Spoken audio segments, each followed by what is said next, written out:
Welcome to Inspire Physics Classes friends. आज हम करेंगे फिजिक्स का मॉक टेस्ट नंबर 21। यदि आपने पहले वाले 20 मॉक टेस्ट नहीं देखे हैं तो आप उन्हें भी देख लीजिए। यदि दोस्तों आप एग्जाम के अंदर फिजिक्स में अच्छा स्कोर करना चाहते हैं तो आप हमारे इन सभी मॉक टेस्ट को हल कर लें, क्योंकि यदि दोस्तों आप हमारे इन मॉक टेस्ट को हल करेंगे तो आपको बहुत से अच्छे अच्छे क्वेश्चन देखने को मिलेंगे और उनके साथ ही अच्छे अच्छे कंसेप्ट भी सीखने को मिलेंगे, जिससे आपकी फिजिक्स की तैयारी बहुत अच्छी हो जाएगी और आप एग्जाम के अंदर 100% अच्छा स्कोर कर पाएंगे। तो दोस्तों आप हमारे साथ रेगुलर बने रहिए और इन मॉक टेस्ट को हल करें। यदि दोस्तों आप हमारे इन मॉक टेस्ट की पीडीएफ फाइल प्राप्त करना चाहते हैं तो आप हमारे Telegram group inspire Physics classes को ज्वाइन कर लें।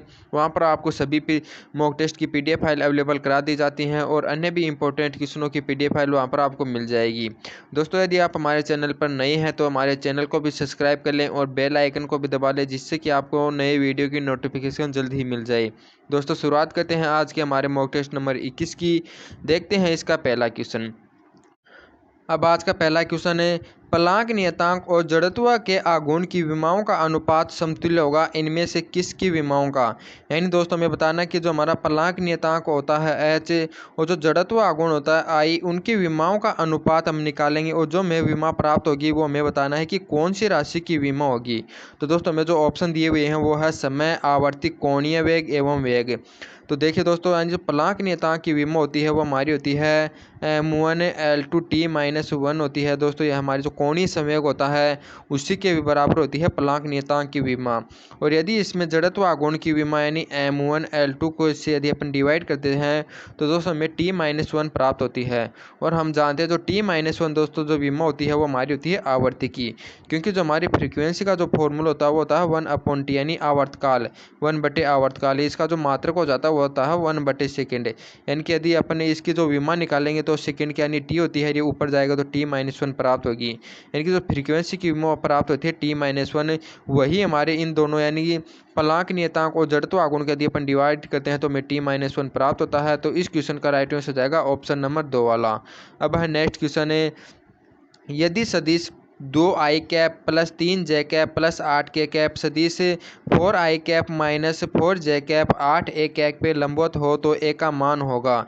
यानी दोस्तों हमें दिया गया है कि दो सदिश हैं वो आपस में परपेंडिकुलर हैं, लंबवत हैं, तो हमें बताना है कि जो a का मान क्या होगा। यानी दोस्तों याद रखना, जब कोई दो सदिश आपस में लंबवत हों तो उनका जो डॉट मल्टीप्लाई होता है यानी अदिश गुणन होता है उसका मान 0 प्राप्त होता है।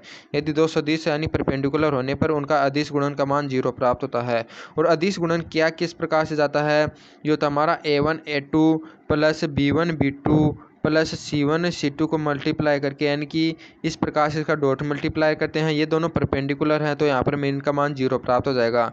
यदि हमें दिए हुए सदिश में यदि a1 a2 को मल्टीप्लाई करते हैं यानी 4 को यदि अपन 2 से मल्टीप्लाई करेंगे तो 8 प्राप्त हो जाएगा। फिर b1 को b2 से यानी 3 को -4 से करेंगे तो -12 प्राप्त हो जाएगा। फिर यानी c1 को c2 से यानी 8 को a से मल्टीप्लाई करेंगे तो 8a प्राप्त हो जाएगा प्लस का। ये हमारा इक्वल जो हो जाएगा 0 के, क्योंकि ये दोनों परपेंडिकुलर हैं। तो दोस्तों यहाँ से अपन इसको हल करते हैं तो यानी कि हमारा 8a इक्वल टू हो जाएगा 4k, क्योंकि यदि अपन -12 में से 8 घटाएंगे तो हमारा -4 हो जाएगा, इसको इधर लाएंगे तो +4। तो यहाँ से यदि अपन a का मान निकालते हैं दोस्तों में 1/2 प्राप्त होता है। तो इस क्वेश्चन का राइट आंसर हो जाएगा ऑप्शन नंबर 1 वाला। अब है नेक्स्ट क्वेश्चन हमारा, दो सदिश ए और ए वेक्टर और बी वेक्टर का बीच का जो कोण है वो दोस्तों में थीटा होने पर गुणनफल b cross a dot A का समतुल्य होगा। यानी दोस्तों में दिया गया है कोई दो सदिश हैं ए और बी, ये है ए और बी, इन दोनों की मध्य मानो कोई थीटा कोण है। फिर हमें जो कोण है यानी कि पहले इनका डॉट मल्टीप्लाई बी का और ए का, फिर जो हमें सदिश प्राप्त होगा उसके ए के साथ डॉट मल्टीप्लाई, यानी कि पहले क्रॉस मल्टीप्लाई उसके बाद में डॉट मल्टीप्लाई, उसका मान क्या होगा। तो देखिए दोस्तों, यदि हम जानते हैं किन्हीं भी दो राशियों का यदि अपन क्रॉस मल्टीप्लाई करते हैं यानी सदिश गुणन करते हैं तो जो हमें राशि प्राप्त होती है दोस्तों वह भी एक सदिश ही राशि होती है और उसकी जो डायरेक्शन होती है वो इन दोनों सदिशों के लंबवत होती है। यानी कि ये जो हमें b क्रॉस a प्राप्त होगा वो a के भी परपेंडिकुलर होता है और b के भी परपेंडिकुलर होता है। और दोस्तों हमें फिर आगे किया गया है कि b cross a co dot multiply पूछ रहा है a के साथ, और हम जानते हैं b क्रॉस a और a क्रॉस यानी दोस्तों आपस में परपेंडिकुलर हो गए। और हम जानते हैं जब किसी दो राशि यानी कि दो लंबवत होती है उनका यदि अपन डॉट मल्टीप्लाई करते हैं तो हमें 0 प्राप्त होगा। तो इस प्रकार यदि अपन b क्रॉस a का a के साथ यदि अपन डॉट मल्टीप्लाई करेंगे तो हमें 0 प्राप्त हो जाएगा, क्योंकि a क्रॉस बी और ए यानी ऑप्शन में लंबवत हो जाएंगे। तो इस क्वेश्चन का राइट आंसर हो जाएगा ऑप्शन नंबर 4 वाला। अब हमारा नेक्स्ट क्वेश्चन है, एक गैल्वेनोमीटर वोल्ट मीटर का कार्य करता है तो इस व्यवस्था में गैल्वेनोमीटर की कुंडली में जोड़ा जाता है। यानी दोस्तों हमें दिया हुआ है कि कोई गैल्वेनोमीटर है वह वोल्ट मीटर का कार्य किया जाता है, तो इसका जो प्रतिरोध जोड़ा गया है यानी शंट जोड़ा गया है वो कैसे जोड़ा गया है कि उच्च मान का जोड़ा गया है या फिर निम्न मान का, पार्श्व क्रम में जोड़ा गया है श्रृंखला क्रम में। तो दोस्तों याद रखना है, जब यदि किसी गैल्वेनोमीटर को यदि अपन वोल्ट मीटर में परिवर्तित करते हैं तो हमें जो प्रतिरोध जोड़ा जाता है उसका माने उच्च मान का प्रतिरोध उसके श्रेणी क्रम में जोड़ा जाता है तो हमारा वोल्ट मीटर प्राप्त होता है। यदि दोस्तों इस गैल्वेनोमीटर के अपन समांतर क्रम के अंदर अल्प मान का प्रतिरोध जोड़ देते हैं तो दोस्तों हमें एमीटर प्राप्त होता है। याद रखना, यदि समान श्रेणी क्रम में उच्च मानी प्रतिरोध जोड़ते हैं तो हमें वोल्ट मीटर प्राप्त होता है, और समांतर क्रम में अल्प मान यानी न्यून मानी का यदि अपन प्रतिरोध जोड़ते हैं तो हमें एमीटर प्राप्त होता है। तो हमें वोल्ट मीटर पूछा गया है तो इस क्वेश्चन का राइट आंसर जाएगा ऑप्शन नंबर 4 वाला। अब हमारा नेक्स्ट क्वेश्चन है, एक कार्नो इंजन की दक्षता हमें 20% दी हुई है। यदि सिंक का टेम्परेचर 27 डिग्री सेल्सियस हो तो स्रोत का टेम्परेचर होगा। यानी दोस्तों हमें कार्नोट इंजन की दक्षता दी हुई है, उसका फॉर्मूला होता है 1 - T2/T1 इज इक्वल टू, यानी कि हमारी 20% है तो यह जाएगा हमारा 20/100 यानी 1/5 हो जाएगा। दोस्तों याद रखना यहाँ पर जो T2 का मान होता है ये हमारा सिंक का टेम्परेचर होता है और T1 का मान होता है दोस्तों में स्रोत का टेम्परेचर होता है। तो यहाँ पर यदि T1 का मान रखेंगे अपन 27 डिग्री सेल्सियस को यानी केल्विन में चेंज करेंगे यानी 300 केल्विन हो जाएगा। यदि अपन T2 का मान 300 रखेंगे तो हमें T1 का मान प्राप्त हो जाएगा। तो दोस्तों यहाँ से अपन को हल करते हैं, यानी T2/T1 को अपन इस प्रकार भी लिख सकते हैं 1 - 1/5, ये हमारा हो जाएगा 4/5। अब दोस्तों अपन T2 का मान यहाँ पर रख देंगे तो T2 का मान हमें दिया हुआ 300 केल्विन अपॉन में हो जाएगा T1 और ये इक्वल टू हो जाएगा 4/5 का। दोस्तों यहाँ से अपन यदि T1 का मान निकालते हैं तो हमें प्राप्त हो जाता है 300 × 5/4। दोस्तों 4 को यदि अपन 75 यानी 300 से डिवाइड करते हैं तो हमें 75 प्राप्त होता है, और 75 को यानी 5 से मल्टीप्लाई करते हैं तो हमें कितना प्राप्त होता है 375 प्राप्त होगा।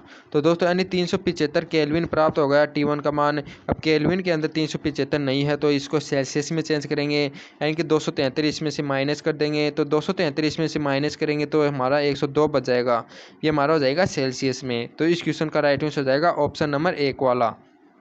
अब हाँ नेक्स्ट क्वेश्चन है, ML-1 T-2 किसकी विमा होती है। तो दोस्तों हमें ऑप्शन दिए हुए हैं दाब, प्रतिबल, यंग प्रत्यास्थता या इन सभी की। तो दोस्तों याद रखना, जो हमारा तो दाब होता है उसका जो फॉर्मूला होता है बल बटे क्षेत्रफल होता है, यानी एक अंक क्षेत्रफल पर लगाया गया बल। और दोस्तों प्रतिबल होता है वो भी हमारा उसका भी फॉर्मूला F/A ही होता है। तो यानी इन दोनों की विमा हमें समान प्राप्त होगी। तो दोस्तों हमारा जो यंग प्रत्यास्थता होता है, यंग प्रत्यास्थता गुणांक, उसका जो फॉर्मूला होता है वो हमारा होता है प्रतिबल बटे विकृति। प्रतिबल बटे विकृति हम जानते हैं जो विकृति होती है दोस्तों हमारी विमाहीन राशि होती है, यानी उसकी कोई मात्रक भी नहीं होती, विमा भी नहीं होती है। इस कारण जो हमारा जो यंग प्रत्यास्थता हो जाएगा उसकी विमा भी हमारी प्रतिबल के बराबर हो जाएगी, और हम जानते हैं प्रतिबल की विमा दाब के बराबर होती है। तो इस प्रकार इन तीनों की विमाएँ दोस्तों हमारी बराबर हो जाएगी, और हमें यानी कि निकालते हैं इन तीनों की F/A के सूत्र से। तो हमारा जो बल की विमा होती है वो हमारी होती है M1 होती है, L1 और T-2 होती है। इसको अपन एरिया की जो विमा होती है L2 इसे डिवाइड करेंगे तो हमारी जो दाब, प्रतिबल, यंग प्रत्यास्थता तीनों की जो विमाएँ प्राप्त होगी वो हो जाएगी हमारी M1 L-1 और ये हो जाएगी T-2। दोस्तों यही विमा हमें दी हुई है तो हम कह सकते हैं कि यानी कि ये जो विमा हो जाएगी हमारी तीनों की यानी विमा हो जाएगी तीनों की विमाएँ समान होती है। तो इस क्वेश्चन का राइट आंसर हो जाएगा ऑप्शन नंबर डी यानी इन सभी की।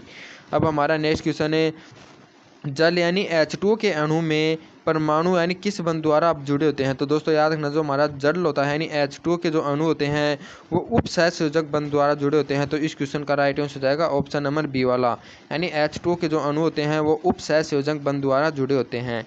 अब हमारा नेक्स्ट क्वेश्चन है, निकटदर्शी दोष के निवारण हेतु उपयोग में लिया जाता है।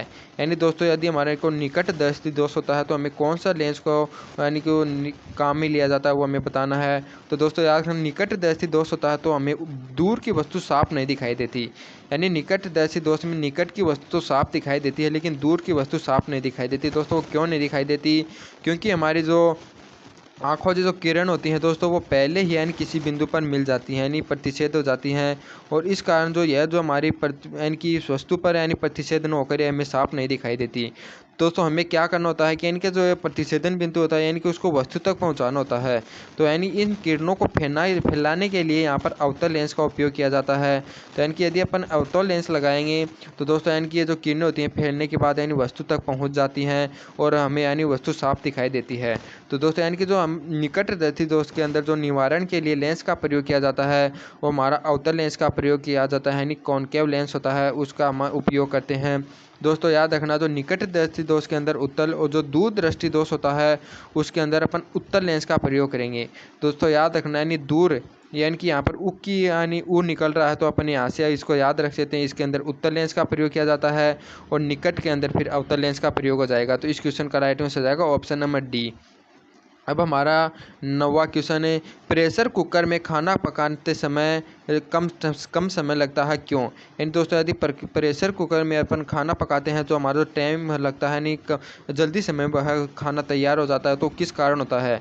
दोस्तों याद रखना, जब यानी कि अपन प्रेशर कुकर के अंदर खाना पकाते हैं तो उसके अंदर जो प्रेशर होता है उसका मान अधिक हो जाता है, यानी कि जो हमारा जो पानी यानी कुछ भी उसके अंदर होता है वो गैस के अंदर परिवर्तित होता है, तो गैस के अंदर परिवर्तित होने के कारण उसका प्रेशर अधिक हो जाता है।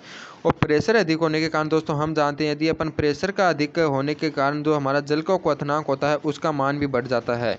और दोस्तों जल का क्वथनांक का मान बढ़ने के कारण फिर यानी टेम्परेचर अधिक हो जाता है और उसका जो खाना होता है इसके अंदर वो जल्दी ही तैयार हो जाता है, यानी कि कम समय में खाना हमारा तैयार हो जाता है। तो इस क्वेश्चन का राइट आंसर हो जाएगा ऑप्शन नंबर ए, यानी जल का क्वथनांक भीतर बढ़ जाता है।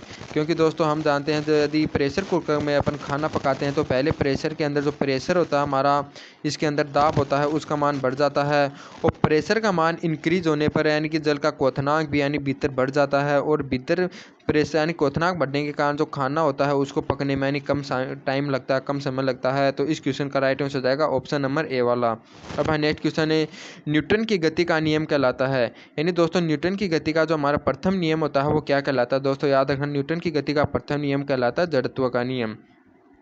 और जो हमारा न्यूटन की गति का द्वितीय नियम होता है दोस्तों वो होता है संवेग संरक्षण, कहने कि उसके अंदर जो संवेग में परिवर्तन की दर होती है दोस्तों हमारी बल की बराबर होती है। और जो हमारा जो प्रथम नियम होता है वो हमें जड़त्व का नियम के ऊपर आधारित है, क्योंकि उसके अनुसार जो वस्तु यदि गतिशील अवस्था में है तो वह गतिशील ही रहेगी जब तक उस पर कोई बाह्य बल न लगाए, यानी दोस्तों जड़त्व गति का विरोध करता है। तो इस क्वेश्चन का राइट आंसर जाएगा ऑप्शन नंबर बी, यानी कि जो न्यूटन की गति का प्रथम नियम होता है वो जड़त्व का नियम को यानी नियम का कहलाता है। अब नेक्स्ट क्वेश्चन है, कैथोड किरणों पर आवेश होता है? यानी कि दोस्तों हमारी जो कैथोड किरणें होती हैं उन पर हमें बताना है कौन सा आवेश होता है।